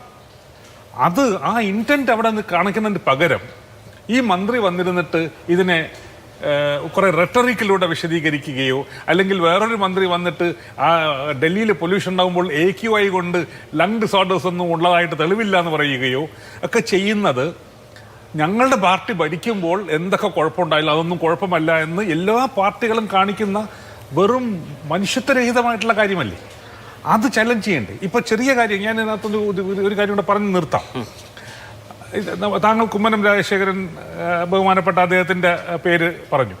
ആറന്മുള സമരം നടക്കുമ്പോൾ അദ്ദേഹത്തിൻ്റെ കൂടെ തോളോട് തോൾ നമ്മളെല്ലാവരും നിന്ന് സമരം ചെയ്തിട്ടുണ്ട്. അന്ന് ആ സമരം BJPക്ക് ആഗ്രഹമുള്ള ആവശ്യമുള്ള സമരമാണ്. അപ്പോൾ ഈ പറഞ്ഞ 3 പരിസ്ഥിതി പ്രവർത്തകർ കൂടി ഇരിക്കുന്ന ആൾക്കാരൊന്നും ഫോറിൻ ഫണ്ടുള്ളവരല്ല, കുഴപ്പക്കാരല്ല, അന്താരാഷ്ട്ര ഗൂഢാലോചനയില്ല, ഒന്നുമില്ല. അതേസമയം ഇവർ കൊണ്ടുവരുന്ന ഏതെങ്കിലും ഒരു പദ്ധതിയെ അത് ശരിയല്ല എന്നുള്ള ഇവർക്കും അറിയാം അത് ശരിയല്ല. ഇപ്പൊ ജയചന്ദ്രനെ പോലത്തെ ഒരാളുടെ ഒരു മാനസിക സംഘർഷം അതാണ്. അദ്ദേഹം ഒരു പരിസ്ഥിതിയോട് താല്പര്യമുള്ള ഒരാളായിരിക്കാം. അപ്പൊ അദ്ദേഹത്തിന് പക്ഷെ പാർട്ടി മുന്നിൽ നിൽക്കുകയാണ്. അങ്ങനെ ആവാൻ പാടില്ല എന്നാണ് ഞാൻ പറയുന്നത്.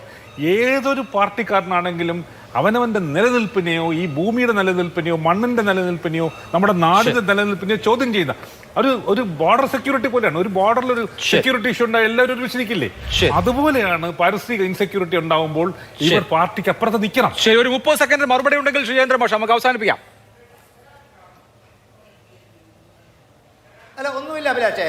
ഇതിനകത്ത് നിങ്ങൾ ഒരു കാര്യം കാണേണ്ടത്, നമ്മൾ ആരും ചർച്ച ചെയ്യുന്നത് കേന്ദ്രമന്ത്രി ഭൂപേന്ദ്ര യാദവ് ഇന്ന് പറഞ്ഞ കാര്യങ്ങളെക്കുറിച്ചല്ല. അത് മുഴുവൻ ഇവിടെ തെറ്റിദ്ധരിപ്പിക്കുകയോ അത് മറച്ചു വെക്കുകയാണ്. നോക്കൂ, ഇന്ന് അദ്ദേഹം പറയുന്നത് എന്താണ്? പരിസ്ഥിതി മേഖലകളിലും പരിസ്ഥിതി ലോല മേഖലകളിലും കടുവാ സങ്കേതങ്ങളിലും നീർത്തടങ്ങളിലും ഒരു കാരണവശാലും ഒരിളവും അനുവദിക്കില്ലെന്ന് പറയുക മാത്രമല്ല, അദ്ദേഹം തന്നെ റിപ്പോർട്ട് ഒരു കാര്യം കൂടി പറയുന്നു അഭിലാഷേ. രാജസംഭാസ് മേഖലയിൽ 98.9 അനധികൃത ഖനനങ്ങൾ അടച്ചുപൂട്ടി. ഉദയപൂരിലെ 99.89 ഖനനം അനധികൃത ഖനനവും അടച്ചുപൂട്ടി. സാമ്പർഖണ്ഡ് മേഖലയിൽ 89.4 അടച്ചുപൂട്ടി. പക്ഷെ ഇതൊന്നും കേരളത്തിലെ പരിസ്ഥിതി പ്രവർത്തകന്മാരും സാംസ്കാരിക പ്രവർത്തകന്മാരും സമ്മതിച്ചു തരില്ല. അനധികൃത ഖനനം തടയേണ്ടത് ഡ്യൂട്ടി അല്ലേ? അതായത് സർക്കാരുകളുടെ ഔദാര്യമല്ലല്ലോ. കുറിച്ചും ബ്ലൂ റെവല്യൂഷനെ കുറിച്ചും പറഞ്ഞപ്പോ നേരെ ശരി എന്താ അല്ല, അനധികൃത ഖനനം എന്ന് പറഞ്ഞാൽ ആ വാക്കിൽ തന്നെ ഉണ്ടല്ലോ, അനധികൃതമാണ്, നിയമവിരുദ്ധമാണ്. നിയമവിരുദ്ധ പ്രവർത്തനം നടത്താതെ നോക്കേണ്ടത് സർക്കാരല്ലേ? നിയമവിരുദ്ധമായി ഉള്ള ഖനനം തടയുന്നത്, അതിനെ നിയന്ത്രിക്കുന്നത് പണ്ട് അല്ല. കേരളത്തിൽ ഈ അനധികൃത ഖനനം നിർത്താത്തത് ഔദാര്യമാണോ? നിർത്തണം. ഇങ്ങനെ സെലക്റ്റീവ് ആവുന്നത് 2016 റിപ്പോർട്ടാണ് നിങ്ങൾ പറഞ്ഞത്. 2016 റിപ്പോർട്ട് വായിക്കുമ്പോ 2016 മുമ്പ് 50% ആരവല്ലി കുന്നുകളും നശിപ്പിച്ചപ്പോ അത് അവകാശമായിരുന്നില്ല.